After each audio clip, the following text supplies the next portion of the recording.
বন্ধুরা, আজকে দেখতে পাচ্ছ আমি কি কি রান্না করবো। ফুলকপি, আলু, মটর, গাজর, তারপরে কি ছিম, আর এটারও ওলকপি দিয়ে এটা নিরামিষ তরকারি করব। দেখতে থাকো কি করে করি। দেখতে পাচ্ছ তেলটা গরম হয়ে গেছে। 5 ফোড়ন, তেজপাতা,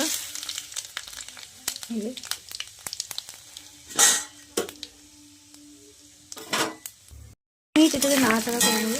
বুঝতে পারছো, এবার দেবো গাজর,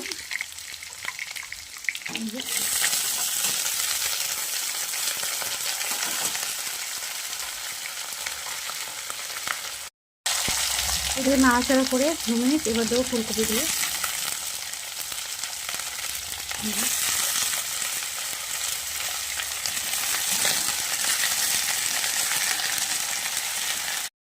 আলু,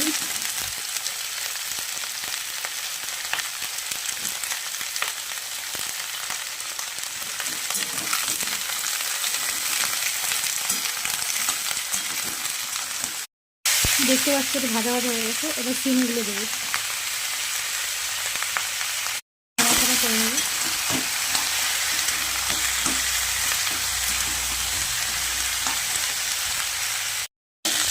এটাকে 5-7 মিনিট ধরে ভেজে নিতে হবে। দেখতে পাচ্ছি ভালোই ভাজা ভাজা হয়ে গেছে। তো এর মধ্যে কাঁচা লঙ্কা দেবো, দেবে যে যেমন ঝাল খাও সে সেরকম দেবে। আমি একটু ঝাল বেশি পছন্দ করি। লবণ দেবো, যে যেমন লবণ খাও সে সেরকম দেবে।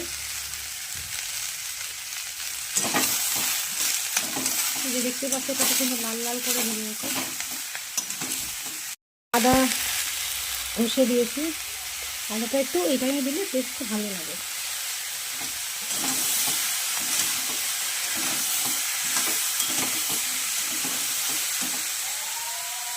এই করে দিলাম। হ্যাঁ, আমাদের পাশের বাড়িতে পুজো হচ্ছে রাধা গোবিন্দ, তো